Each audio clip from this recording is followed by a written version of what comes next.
Rissa TV, la scène des valeurs. Rissa TV, la scène des valeurs. Veuillez nous contacter sur 77 144 33 29 77 144 33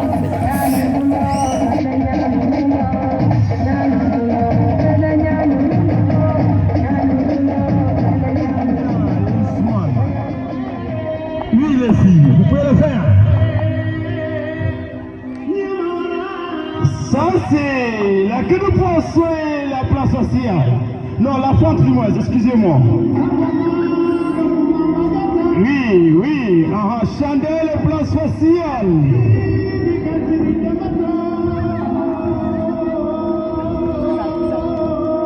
La gymnastique est composée des familles de A à B. Bien.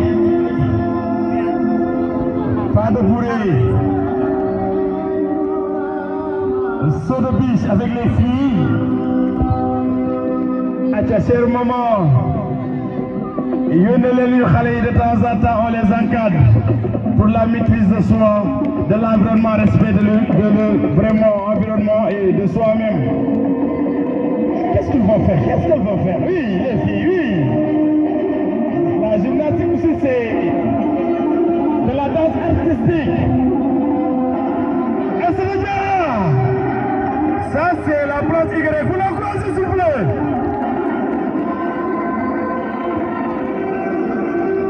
Encore sortez, ça, de la danse artistique. Bravo filles. Lire Khaled de la 6e jusqu'à la classe de terminale. On peut faire aussi, ça compte 50% même au bac. Yomoulé, fréquentez le club du gym, on vous a garanti le postulaire. Vous encouragez ce gars-là, vous l'encouragez s'il vous plaît. Il va le faire. Oui. Good job, merci à Kadjo et son équipe. Merci, bonne continuation frère K. Kadjo, bonne continuation, je sais. Les jeunes journalistes encore, merci à vous. Merci à la média, merci quand même. Djang sur le média, sport sur le média. Merci à vous et bonne continuation. Mais Kadjo, je ne cesserai jamais de te remercier et de t'encourager. Khalei, sur le encadrement. L'éducation, c'est à la maison, c'est à l'école, mais c'est après l'école aussi. Il faut qu'on les encadre, oui. Et c'est déjà dans ses œuvres, l'une des pionnières de ce club de gym. Qu'est-ce que... Oui. Grand écart entre eux, parce que vous les encouragez. Yomoulé, c'est un travail vraiment très dur, en entraînement. Oui, Pont sur une seule jambe. Gymnastique de la maîtrise de votre corps, ça y est, un bon comportement. Khalei, talul dara dem sport, jangi, étudier sport, nibi sen cœur. En même temps, dans les véhiculer, de les encadrer par des valeurs. Vous, attends, surtout complet. Fente, Nyom Nyar, Yagoul, amené le trophée à Saint-Louis, grand écart entre postérieur. Oui, écrasement facial. Merci. Chaud de l'ange. Chaud.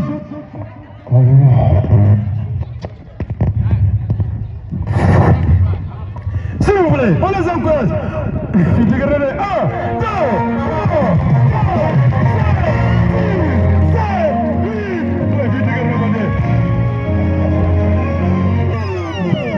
Un, deux, vas-y.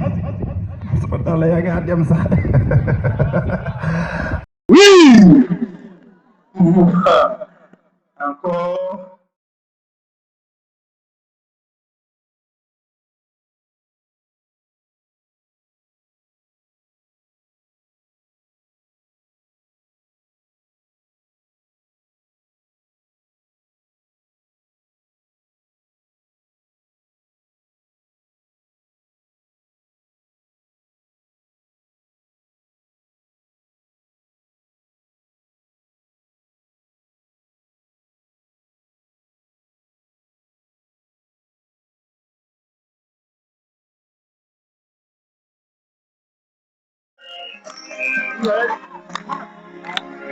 Dumi aja, enggak apa deh.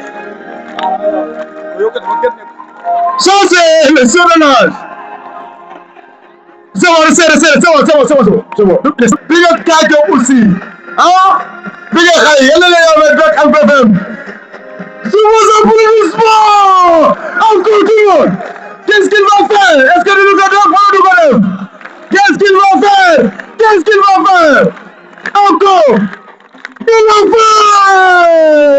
Oh, ça c'est beau. S'il vous plaît, ça va couler. Attends, oui, il est. Souplesse arrière. Oh wow! Souplesse encore! Merci Moussa Kadio pour ces belles récompenses des élèves qui ont travaillé dur. Voilà les récompenses. Voilà les récompenses pour les élèves qui ont travaillé durement. Merci Moussa Kadio et son équipe. Merci aux encouragements. Merci aux parents d'élèves. Merci aux encadreurs aussi pour la réussite de certains élèves. Merci beaucoup.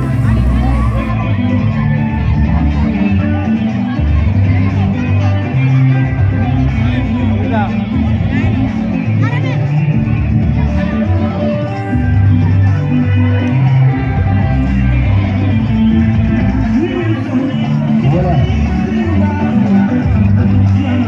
On va passer à la grande finale de cette année. La grande finale de cette année. Donc, match pour l'équipe A. Équipe A et équipe B, 5e et 4e. Donc, nous allons commencer par le replay français. Donc là, match pour l'équipe A et B. Avec droit de réplique. Donc la question concerne l'équipe A. Comment appelle-t-on un triangle qui a 3 côtés égaux?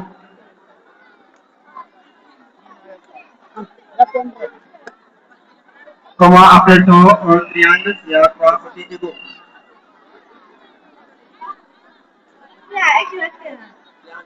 Triangle équilatéral. 10 points. Pour l'équipe. Here.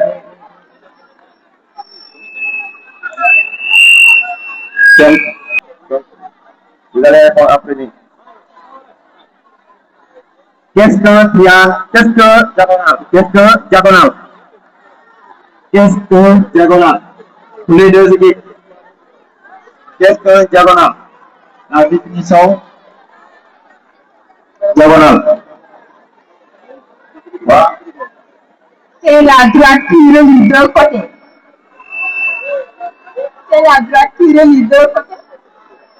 Fini? Non, on passe. Réplique.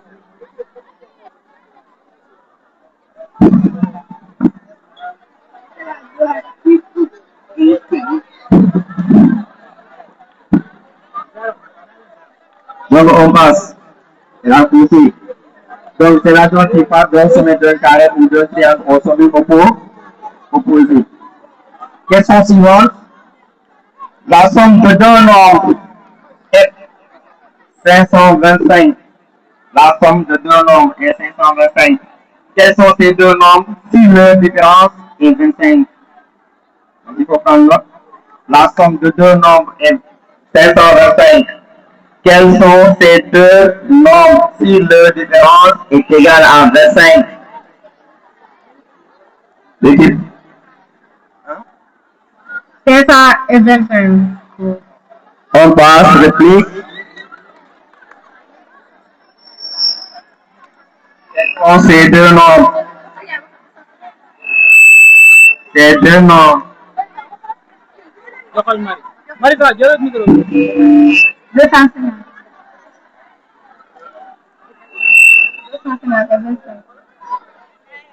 Donc, la réponse est 250. 260. Il travaille et gagne 1000 francs. Ali travaille et gagne 1000 francs par jour. Quel est son gain hebdomadaire? Ali travaille et gagne 1000 francs par jour. Quels sont son gain hebdomadaire? 1000 francs fois 7 égale 7000 francs. Très bien, la réponse est 7000 francs, 10 points. Donc hebdomadaire, ça veut dire c'est 7 jours, n'est-ce pas? 1000 francs fois 7 égale 7000. Donc, nous allons passer aux questions suivantes. Deux droites parallèles se coupent et forment. Donc, vrai ou faux, hein? Vrai ou faux? Vrai ou faux? Deux droites parallèles se coupent et forment un triangle droit. Vrai ou faux? Deux droites parallèles se coupent et forment un angle droit. Vrai ou faux? Deux triangles parallèles. Deux droites parallèles, dis-moi, deux droites parallèles se coupent et forment un angle droit. Vrai ou faux? La réponse?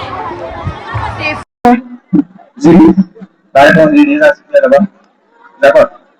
Donc, on passe. Président, changer la question. Public, s'il vous plaît. S'il vous plaît. A le même périmètre qu'un champ Rectangulaire de 120 mètres de périmètre. Calcule son côté. Un champ carré a le même périmètre qu'un champ rectangulaire de 120 mètres de périmètre. Calcule son côté. Voilà. 30 mètres. Très bien, 10 points, c'est 30 mètres.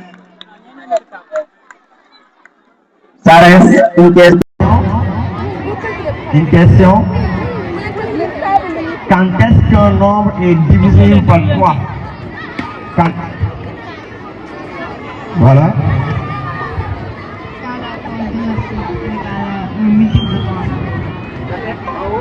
Quand la somme de leurs chiffres est égale à un multiple de 3. Un multiple de 3. Jury. C'est faux, hein? C'est quand le chiffre. Répétez. C'est quand la somme des chiffres est égale à la 6 ou 9. Jury. Oui. C'est vrai, mais en général, c'est quand le somme de chiffres est divisible par 3. N'est-ce pas? N'est-ce pas? Donc il faut prendre note en même temps.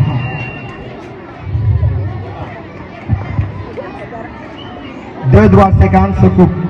Vrai ou faux? Deux droites 50 se coupent. Vrai. Voilà, c'est vrai. Je reste dans le ruban. Je reste ici. Prenez note. Un nombre est divisible par 5. Quand texte, un nombre est divisible par 5.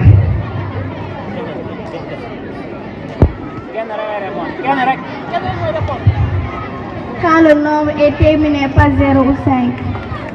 Très bien, 10 points. Je reste. 4 questions. Prenez. Un rectangle à 120 mètres carrés. Un rectangle à 125 mètres carrés. D'air. Oui. Un rectangle à 125 mètres carrés d'air. Sa largeur mesure 10 mètres. Calculez la longueur. Un rectangle à 125 mètres carrés d'air. Un rectangle à 125 mètres carrés d'air. Sa largeur mesure 10 mètres. Calculez la longueur. Donc, c'est combien de secondes? Temps épuisé. Réponse.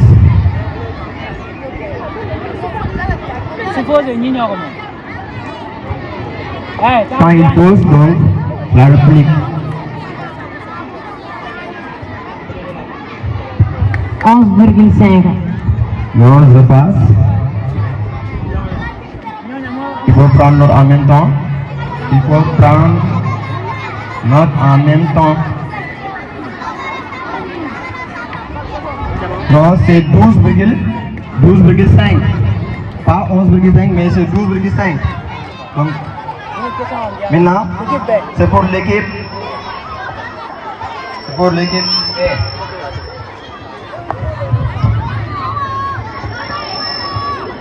Équipe 2.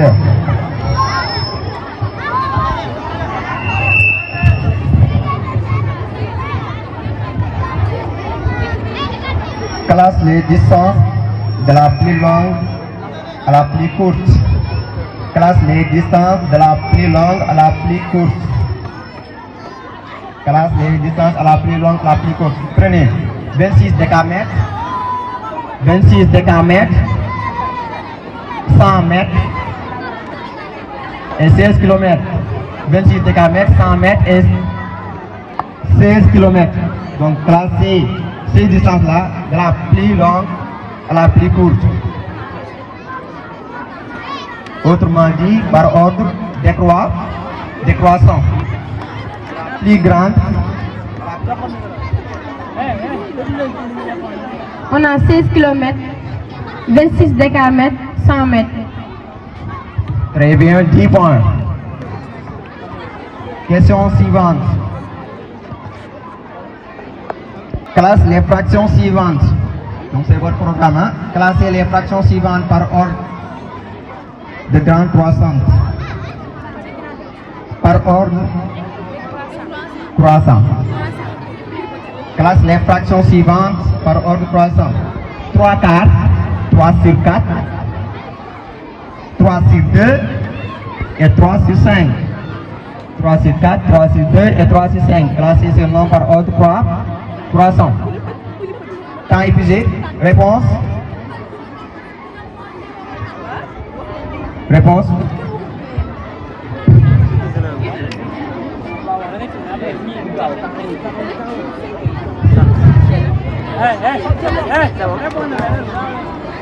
Trois sur 5, 3 sur 4, 3 sur 2. Réplique. On a dit 300, ça dit depuis petit au plus grand.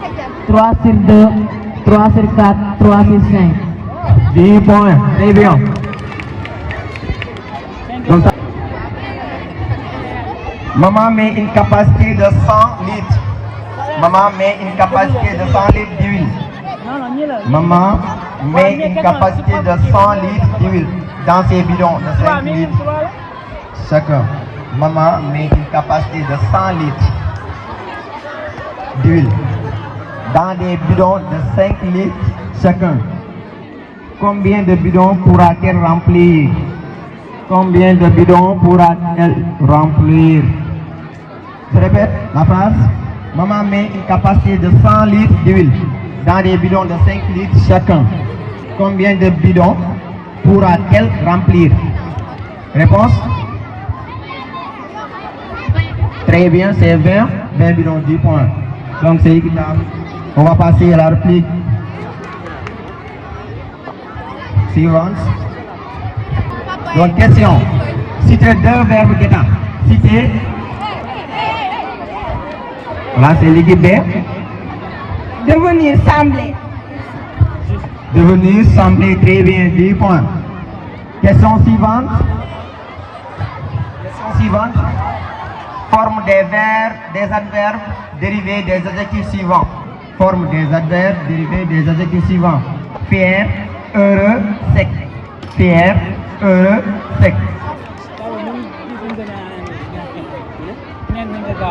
Heureusement. Fièrement.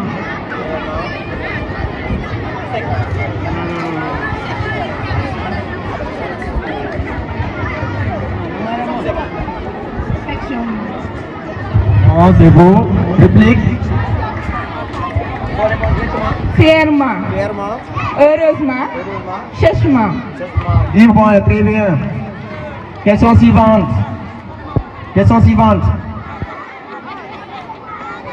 Au Magal, les pèlerins mangent sans bourse bélier. Au Magal, Magal du Touba, hein? Les pèlerins mangent sans bourse bélier. Des apostrophes L-I-E-R. Au Magal, les pèlerins mangent sans bourse bélier. Que signifie sans bourse bélier? Entre guillemets. Que signifie sans bourse bélier?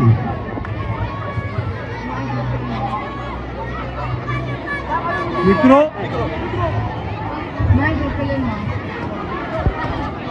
Réplique, elle a dit manger pleinement.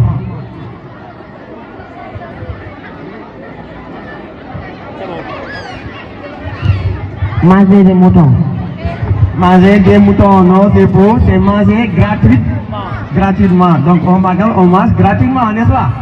Voilà, question suivante. Donc, ça concerne l'équipe A. On va passer. Donc, avant de manger, lavez les mains. Avant de manger, lavez les mains. Cette phrase est de quel type? Cette phrase est de quel type? Avant de manger, lavez les mains. Cette phrase est de quel type? Réponse?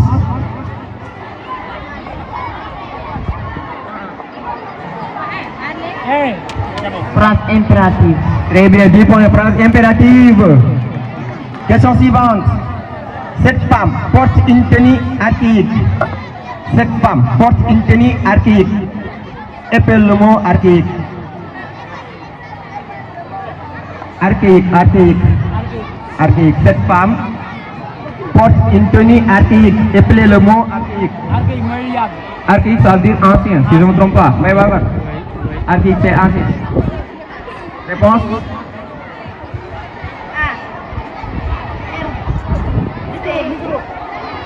C U E I D. Réplique. Archaïque. Archaïque. Le nom de ancien, si je ne me trompe pas. Bye bye. A R C H A I tréma Q U E. Donc c'est I-tréma. Voilà, on marque 10 points. Très bien. Donc là, au lieu de C-A, c'est C-H-A. N'est-ce pas? Donc on passe pour l'équipe B. 3 questions. Donc, quel âge as-tu? Quel âge as-tu? Cette phrase est de quel type? Quel âge as-tu? Quel âge as-tu? Cette phrase est de qui? Phrase interrogative. Très bien, phrase interrogative, c'est une question, n'est-ce pas? Donc, question suivante. L'histoire chronologique. L'histoire chronologique. Épelle le mot chronologique.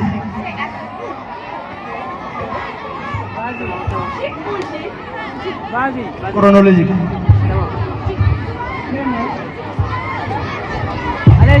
C H R O N O L O G I Q U E. Très bien, 10 points, très bien. Donc ça reste une question. Papa a acheté une belle voiture. Quelle est la fonction de belle? Quelle est la fonction de belle? Papa a acheté une belle voiture. Quelle est la fonction de belle? Réponse?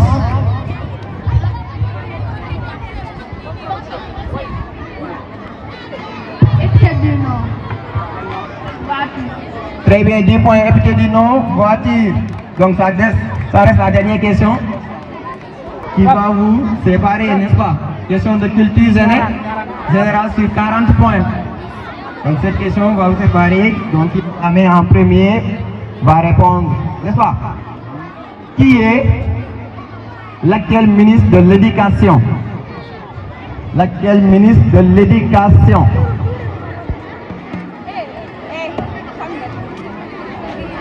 Qui est l'actuel ministre de l'Éducation?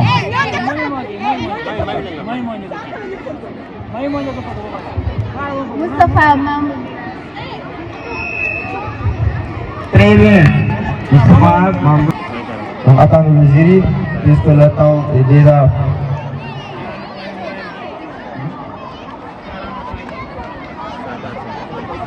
Donc voilà le résultat. Pour quatrième, ils ont marqué 40 points en total. Au total du match. Et quatrième, 145 points. 145, très bien. Donc l'équipe de quatrième a gagné. Voilà. Le match de Ya, sebut umur itu 30 penipuan seytaane mu sa xel nga topp nag suba na tey nga gëlëm aduna ba am ko bool to wàcc mo ngay tuul te ñaata yow nga toy sa bopp te sa yëf li valé ko ñaata nit nga am na do ñu nga bañ a fay ñaata nit nga ëpp ñu xiif yéen tey too leen may léegi aduna moom na leen ba yéen ñi koy jaamu Facebook lu leen yàlla ngeen def lu leen sant ngeen du tere mukk bàyyi loo xel si bisu dee ñàkkam di nga su guddee nga sol sa dàll yësa ngànnaay nit koo romb agressé bëgg alal bu leen dara ngay fàtt ay bakkan di tuur rek sa yaay bu ngay dund dañ ci tegaat ñëpp tak sa wet waaye léeg-léeg nga lekk ba suur tuur nga xamoo foo ko jëmee sa dëkkandoo mi ngi sa wet moom su ko amoon du ko gëmee waaye yàlla rek kay buur bu doon soppoog jomaay la soppi jikko bis ni ki tey na ñëpp xam ne déclamé naa ko jant bi fu seen xuli mi ngi mëccee ndax ràbb naa ko li nekk si place du Diop nga ni déet waru ko fi amee mu jaral nga yóbbu sëriñ liggéey ko ba mu nekk si jafe-jafe man si moo loon roy tey ñoo nekk si jàkk yi dafa joo jiite fekkee ñoom lay xool ngir def lu baax man damay hésité man wallahi damay hésité waaye kon jot na ma dem doonutul dem ngir bëgg a dem waaye dem jël samay bagage ñam dem bu samay tàkk laajee sax jéem ma dem maa ngi dem ngir mën a taxal li gën a ñagas nga tax dem ngir mën a gajëfal xob yi nar a lax dem ba tax bàyyi tabax dem ndax bekkoor bañ a sax dàkk si parki naari boori dànd gay ñax maa ngi dem di safara ak daay guy booy nar a lakk sama koom di jax maa ngi dem ngir mën a mucc ni yeneen bi Moussa bi ñu sànni si def maa ngi dem gàddaay li ñu béy Ababacar sa deex maa ngi dem ngir ëllëg ma mën a toog sukkaat si ndab liñ sekk si ma loxo lu tax maa ngi dem ngir ëllëg ma bañ fi teew ak col gu ñu taax maa ngi dem ngir ëllëg ma mën di ree naan teex teex salaam Je suis là pour exister de courir après le regard et je suis celle, cette personne qui ne m'a dit pas l'amour de toi. Ça dit la mérite où je m'entends. Monsieur Dap, avant de commencer, permettez-moi d'abord de vous dire bonsoir.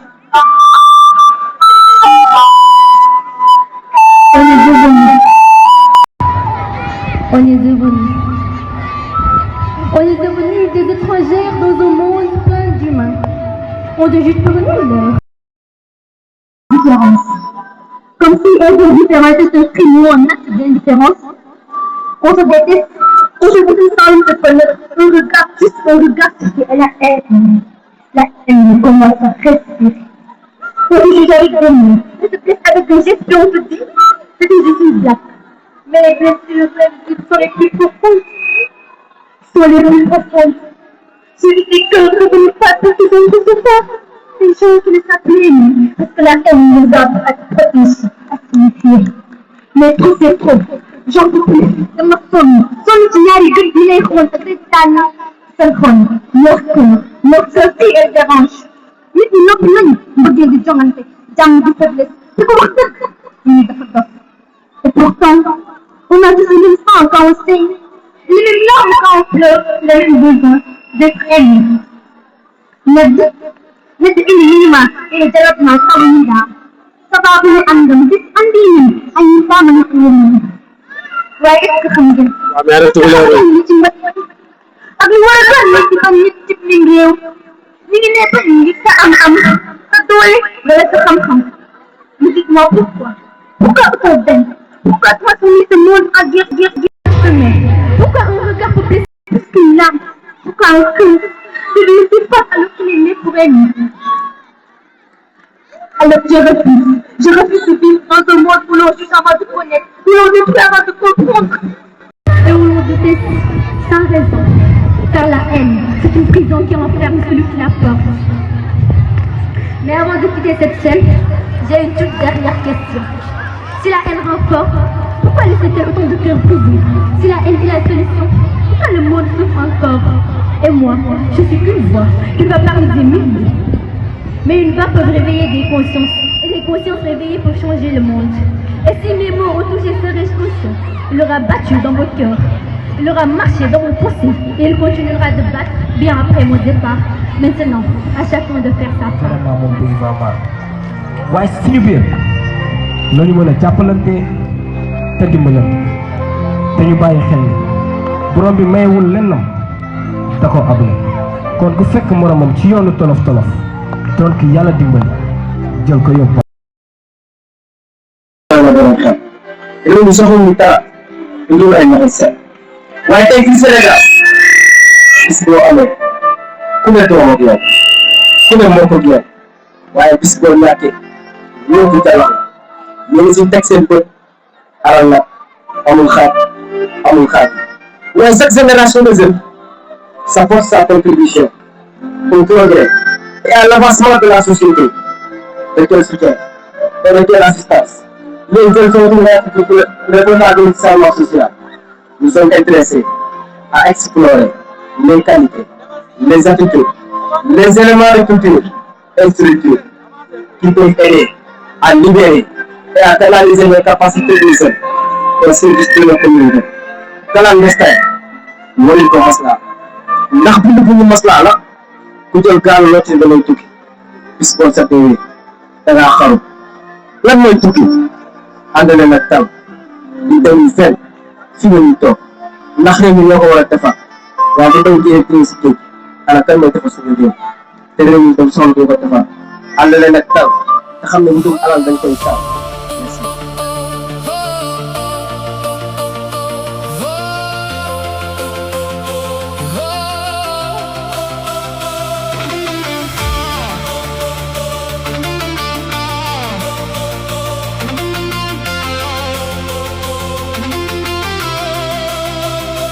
Dusty road stretches out so far under the light of a single wandering star. I've chased the neon and the city height, but nothing feels as warm as the kitchen light. I'm tired of the noise and the concrete sky. I need the place where the river runs by.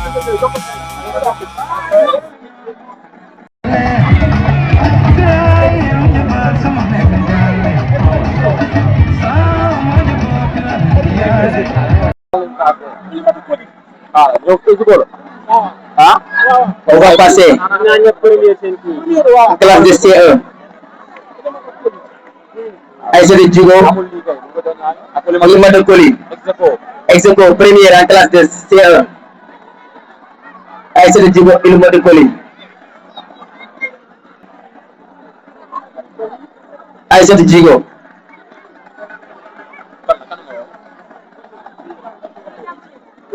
Sida Adama Sy.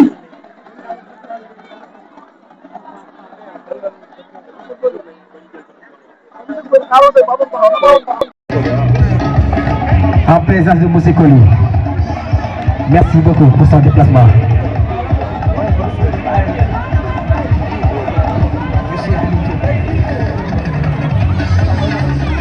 Ramatan Ndao, Dekoumba Coulibaly, deuxième ex-aequo en classe de C1.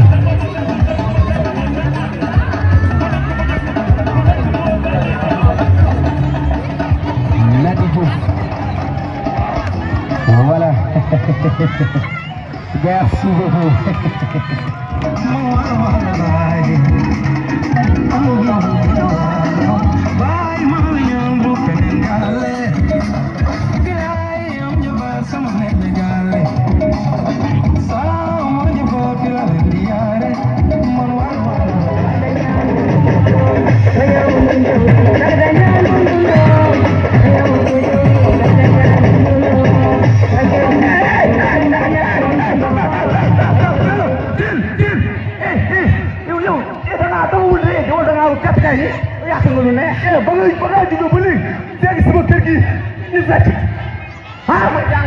sama kër gi ma jaa gis keneen di fecc nii rek bu ma ama caam bu ko ngay fecc bu fi fecc lii fecc la nii naam nii du noonu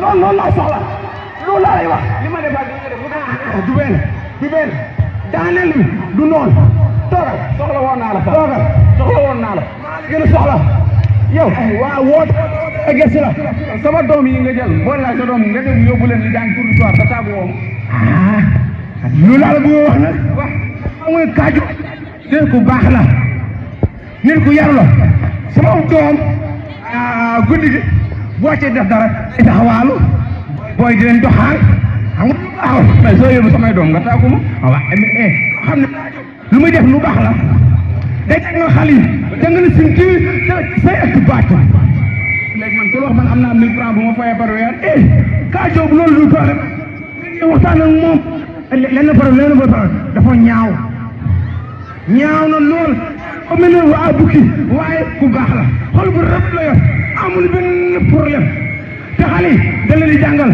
xale yi noonu lañ ko ñemee xaritam lañu danaa na la lii loolay def wàcce mu leen lag na wuy sa yaay lag wuy sa yaay xale yi duñu taxawaalu guddi soo ca école dem si kaa jóg jàkk sama caat foo la jànge caat foo la jànge yamul ci jàngal leen ya da leen jàngal sax seen diine maa leen dana jàngale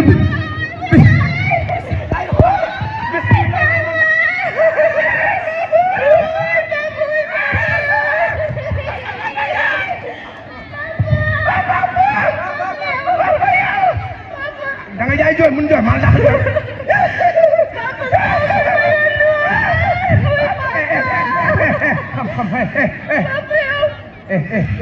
man dàq jooy man dàq jooy man ba may jooy ko ba may jooy ko dégg nga ma ne waxal sa problème waaw papa may soow bi ma yónni woon waaw damaa dem ba si yoon bi ma jënd ko ba pare am benn grand bu taxaw si yoon bi mangu kan naan ka naan soow mi xam nga yow da ngaa dem ba sa fan yi ngay fen mu doon dëgg si yow papa du loolu yow ay su may wax ngay wax ma tëj sa bundu wërsëg léegi bu may wax ngay wax ma tëj sa bundu wërsëg léegi indisposé yàlla xam naa loo waay waa nijaay lan la nor ak lama si batan xale bi kii ko ma yab la ndeyam yaa kiiwa ko yaroo ko ndax kii mun maa concevoir ma yónni ko soow fii ma ko demal léegi ñëw nga dem jàng ci kaa jóg na la koy yónnee mu dem ñëwaat mu ne soobi nag day duul nijaay kii ban intention la am ñëw di duul lan lay duul waxu dëgg xam nga la laa bëgg nga dem lijjanti ko suñ ko dee lijjanti yéen a doon jurgoon xale yi li mu def ne ma soo ne def yéen a doon loolu xamoo ma sax ma xam ne tax yow ma xam ne di nga doon jurgoon sa boo ko lijjantiwul tey sa guddi du neex doom nay waaw la ma suñu guddi ci bëccëg bi ana guddi ana guddi suñu guddi man tëllew ma dama ne nga dem nga lijjanti ma ngi santaas nijaay demal ma ngi santaas nijaay wala doo dégg jàllo doo ja doo dem sama guddi nga bëgg a sama guddi nga bëgg a xal ni rombali rombali ngay réew di leen si leen sàlli nga leen ko taxaw yi may rek may caressé bi bu mu nekk ñaanal juróom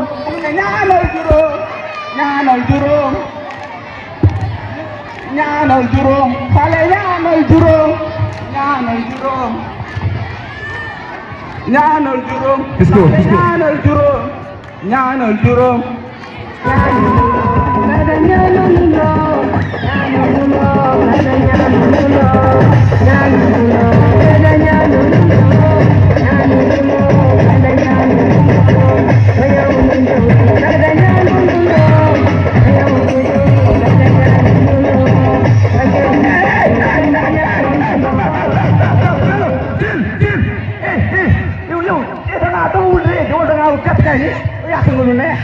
ba nga juddoo ba léegi léegi sama kër gi ñu fecc ma jàngal sama kër gi mu ngi gis keneen di fecc fii rek bu mu ama temps bu mu ngay fecc bu fi fecc lii fecc la lii naam lii du noonu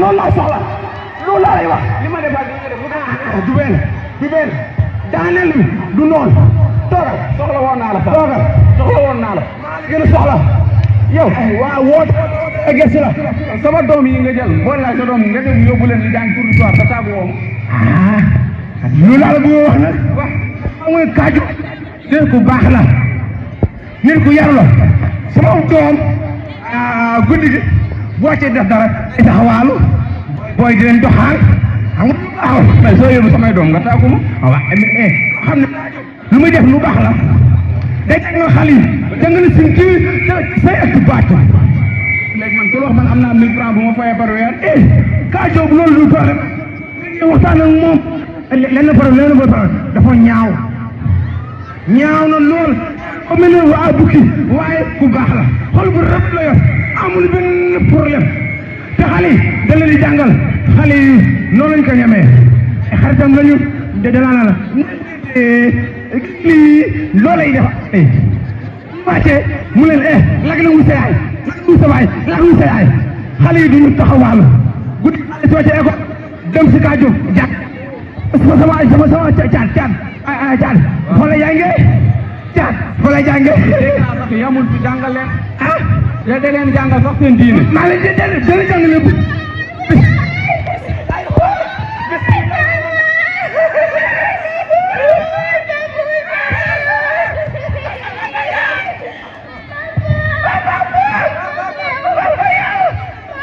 da nga jaay jooy mun jooy maa ndax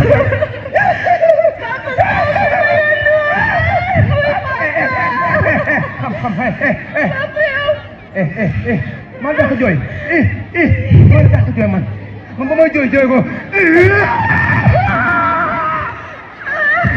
ba may jooy ko dégg nga ma ne waxal sa problème waaw papa mooy soo bi ma yónni woon waaw damaa dem ba si yoon bi ma jënd ko ba pare am benn grand bu taxaw si yoon bi nangu ko naan ka naan soo mi xam nga yow da ngaa dem ba sa fan yi ngay fen mu dem dugg si yow papa du loolu yow papa ay xaca su may wax ngay wax ma tëj sa bundu wërsëg lay bu may wax ngay wax ma tëj sa bundu wërsëg lay ay papa indisposé xam nga ni dafa ko soo mi naan yàlla xam naa loo waay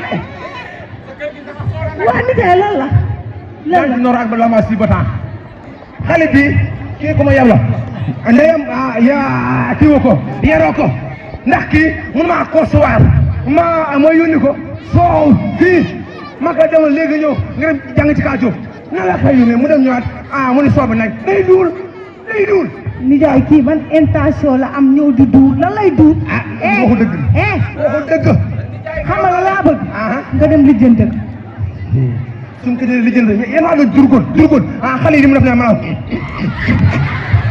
su ma def yéen a doon loolu xamoo ma sax ma xam ne taw ma xam ne di nga doon durgoon sa boo ko lijjantiwul tey sa guddi du neex doom day waaw la ma suñu guddi ci bëccëg bi bébé ana guddi suñu man tëllew ma dama ne nga dem nga lijjanti ma ngi santaas nijaay demal ma ngi santaas nijaay wala doo dégg jawlo doo dem doo dem sama guddi nga bëgg a sama guddi nga bëgg a xal ni rombali ngay réew di leen si leen sànni nga leen ko taxaw yi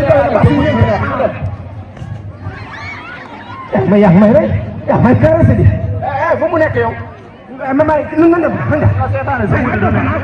sama doom ngay daal sama guddi nga bëgg a yàq indisposé kan la kan yow da ngaa dee waaye yow da ngaa bëgg defoon na kan la kan kii wala la salaamaaleykum kaay déglu ma gis nga kii bu dëgg naan ka jërëjëf san ki du kii waaye xoolal jinki keneen wax keneen la sax xoolal wax pistool wala kaajoo xam kaajoo daa ñaaw wax kaajoo ma dem si kaajoo kii nii la mais at ëllëg taay fii taay xoolal xam nga laa bëgg tamit ci moom nga waxtaan ak moom rek xam nga mbirum kilifa la kilifa lan sa guddi la du sama guddi sa guddi moo narut neex xam naa waaye daal tam ñaari junni daa waay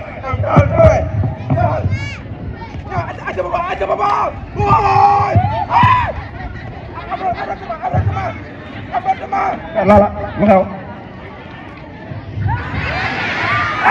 dama doon nuyu rek dama lay nuyu foo jëm ni laa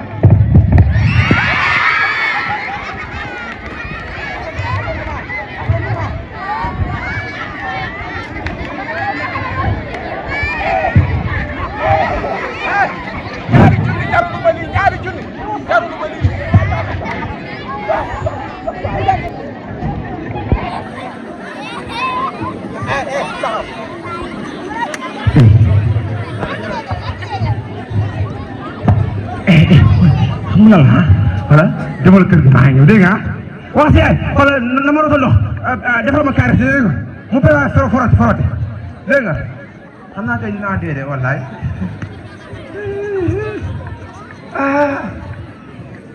macha allah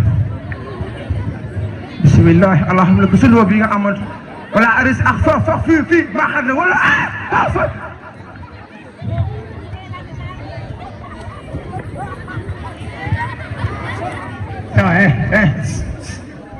Lala lu xew foo jëm ci jàmm de sant yàlla bu baax ku ñëw ma présenté suñu kii bi wala lu indi la voilà sama semence nga téye sama semence père waxal mu gaaw waaye tala moo di bëri waaye xam nga sama doom bi nga doom bul yàlla defal naa ngi yow da ngaa tiit wala lan wala ma lay rek naa ne def ni yow lala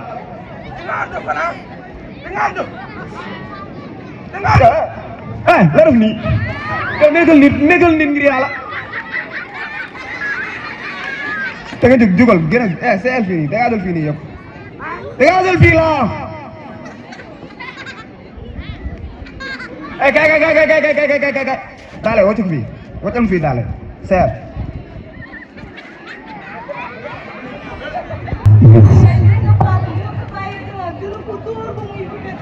sa papa nag du góor bu nooy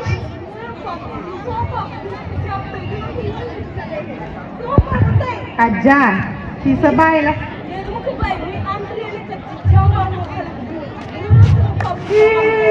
sa papa tey gàcc la ñu nga teg Adja waa pass na man maa gën a xam sa baay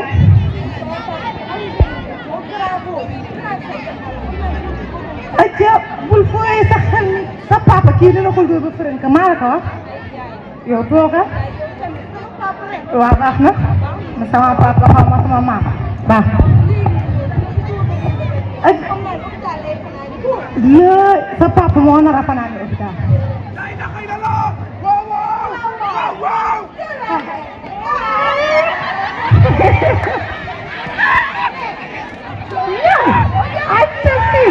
waaw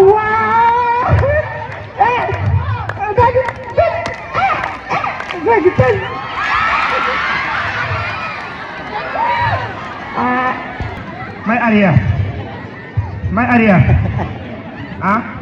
père bu daw sa ba laa loon andil daale am teel rek père man xool fornage bi yaa am teel non gaare la xamal ma waa nijaay déglu ma waa nijaay yow lii ne waxoo ko yàq doo arrêt muy arrière waxoo loolu yow waxoo kii di ko dóor ba fërën ma ne kii da ngay fen yow papa yow lii nga ñu waxoon wala lii lan la ñu si kër gi yow dégg ma ne kii moom la ilaha illallah xamoon naa yaa ma ne san yow ma ne kii moom doon dóor ma arrière nga ne maa ngi doon yow ma ne kii yaa ko dóor ba fërën nga bëgg a saaga wax ci fii nii léegi comme que léegi da ngay seet léegi yow xoolal jox ma daal ma ngay dóor baax na yow xoolal dootoo ma yëg si sa kaajo dootoo ma yëg si sa kaajo yéen fas naa la guddi fas naa la bëccëg dem na sa wag yu maase demal la ilaha illallah ba gabi alhamdulillah kamu baax na sant yàlla sama nga ne waaw sa biir kër gi nii ba toog dama ne yaa ma jàpp di ma dóor may arrière mooy dóor maa ngi fekkal nga avance nga naa yow arrière wallahi jinne gola de nga may dóor may arrière maa la fekk ngay avance teg yow may wax ngay taggu yàlla yow la tonton grand baal ma tonton grand man du ma sa benn taxawal lii laa bu fii bu buusa taxawal benn place bu buusa yàqal sa ñëwaay yokkal sa ñëwaay ay nekk ci kër gi di dagg sa yaram ni nga def ah nga lii nga téye ko ne alme bali simil yére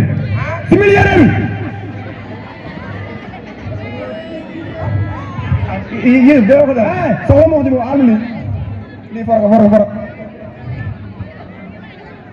même appui avant ma xool dégg nga même appui avant bi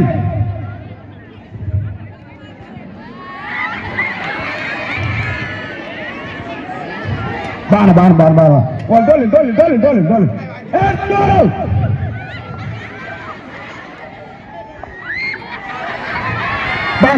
jugal dool tawal la nga mën fee ci yow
encourager et même transmettre son savoir. Cher public ainsi que honorables invités, je vous présente mes sincères salutations. Avant d'entamer le but du sujet, j'aimerais me présenter. Je suis Fatima Ba, l'une des élèves de cette cour du soir L3S. Nous sommes venus aujourd'hui pour honorer l'un de ces précieux éducateurs.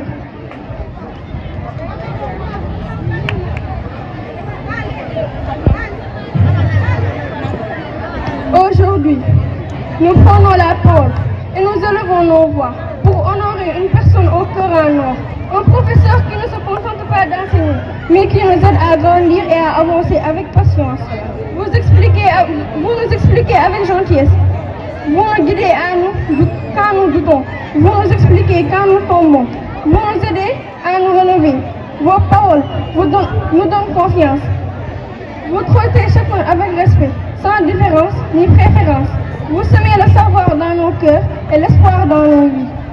Pourtant, pour tout ce que vous faites, chaque jour, nous vous disons merci pour votre bonté, votre patience et votre dévouement. Que Dieu vous bénisse et vous protège, car un professeur comme vous, c'est vraiment précieux. Monsieur Ba, vous n'êtes pas seulement un professeur, vous êtes une source de motivation, d'espoir. Quand nous avons des difficultés, vous nous soutenez. Quand nous réussissons, vous êtes fiers de nous. Que Dieu vous accorde une longue vie, la santé, le bonheur et beaucoup de réussite. Nous vous respectons, nous vous apprécions et nous ne vous oublierons jamais. Merci, monsieur. Merci beaucoup. Maximum d'applaudissements. Voilà, ça c'est joli. Toujours au service des élèves. Aujourd'hui, au nom de toute la classe de 4e, pour vous dire ce qu'on n'a pas toujours le temps de vous le dire. Merci. Merci d'avoir donné de votre temps durant toute l'année scolaire.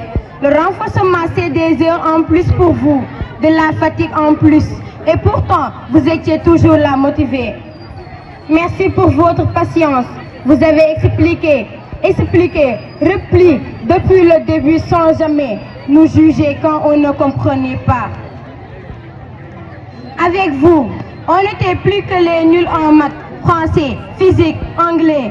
On est devenus des élèves qui osent poser des questions, qui n'ont plus peur du tableau et qui croient en leur sens pour les études. Vous avez fait plus que renforcer nos cours. Vous avez renforcé notre confiance. Alors merci.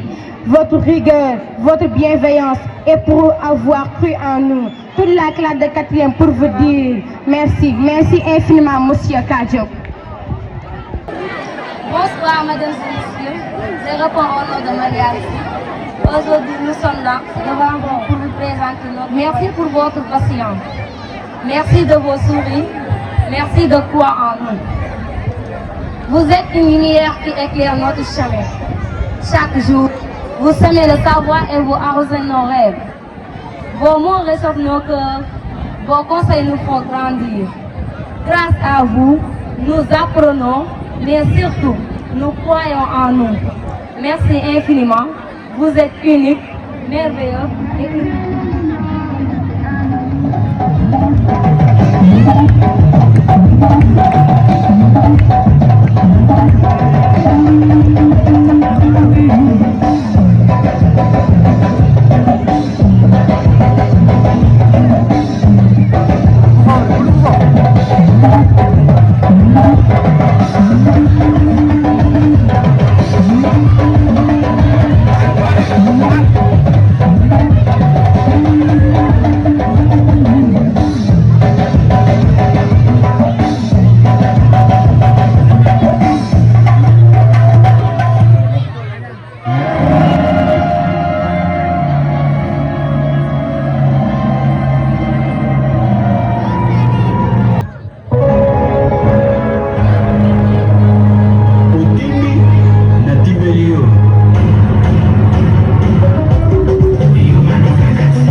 leen gërëm bu baax a baax di sant képp ku fi teew di wax ni bëgg naa def bis bu mais malheureusement temps bi may ko waaw fait sant naa bépp parent yaa ngi di teel ñu ngi fi assisté donc lii chaque année day doon def juste pour dëggal xale yi nga xamante ne kon dëgg yàlla ñu la ñoo passé ñu ñëpp bon objectif c'est que wax dëgg yàlla ñu ñu xale mais wax une wax choix dañu wax choix wax dëgg donc on a juste choisi de sa classe c'était juste ça wax dëgg yàlla ñu nekk ñu nga xam ne sax ñu dem ko def donc ñu baax ñoo xam ne dañuy dugg xale yi l'année prochaine dañuy gën a gën a loolu soo maa ngi sant parents yi leen gërëm kontaan si ñoom bu baax a baax parce que wax dëgg yàlla ku la jox sa doom dana gérer bi di war a dem ku la jox doom jox na la trésor donc les parents franchement dañuy jël ñu gën a gën a jox am si man confiance gëm sama compétence nga wax ñu jox ko sa doom ba yokk leen encadré donc sant naa leen bu baax gërëm leen wax ni yombul parce que yow pour choix série ba terminal c'est pas évident donc alhamdulilah man ak li ma àndal yëpp di liggéey du ma nag di sama gannaaw dinaa ne bu yëngu dafa yëngal ko dafa doole franchement du ma di sama gannaaw bi yëpp ñaan ma ñooy jàngal xale yi ñooy def lépp franchement sant naa leen gërëm naa xale nag wax dëgg yàlla fii moom enseignement de qualité yëpp def donc xale yi ñu jàng wax dëgg yàlla jàng bu baax am nañu si yaakaar ni bu ñu jàng fi gis nañ si yoon ma waa ñu toog ba léegi am na ñu def na incha allah di leen ñaanal rek waaw dañ si biir am day yoon am yeneen ak yeneen ak yeneen seen njëriñ seen ay waaju fekk rek waaw dinaa leen sant naa lépp lépp luñ jur waaw parce que man sama nit dañuy def nag sant naa leen gërëm naa leen waa ak Azar sant naa leen waa Mariama sant naa leen waaw sant naa parents d'élèves bi waa Xuma dëgg yàlla yaatal nañ ma di remercier aussi la directrice de l'école Xuma di remercier aussi monsieur Thiam franchement ak les enseignants de l'école Xuma parce que ñoo ngi yaatal tey ba tax ma mën a def lépp ci biir école donc sant naa leen gërëm naa leen maa ngi remercier tous les enseignants de l'école Xuma franchement waaw ku leen tudd franchement surtout ñi nga xam ne ñoo jël seen saa jox ma en l'occurrence monsieur Lamine Gueye, Madame Fall, merci infiniment à Madame Fall, Madame Diop, hein, monsieur Kane, monsieur Lamine Gueye, franchement, monsieur Moussa, monsieur, machallah, machallah,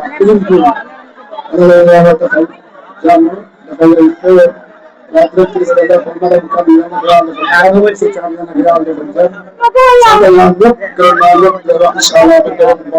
Nous ne nous battons pas pour nous, mais pour les générations qui viennent derrière nous. Chaque combat que nous menons aujourd'hui n'est pas vain. Il est une graine plantée dans le sol du futur. Nos efforts, nos douleurs, nos sacrifices deviennent la lumière sur le chemin de ceux qui viendront après nous.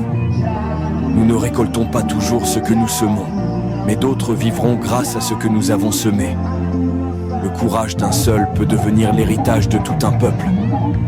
Ne baisse pas les bras lorsque la route devient rude, car chaque pas que tu fais, chaque rêve que tu poursuis, chaque injustice que tu refuses de tolérer, écrit l'histoire de demain. Comme le dit un proverbe africain, celui qui plante des arbres, sachant qu'il ne s'assoira jamais à leur ombre, a commencé à comprendre le sens de la vie.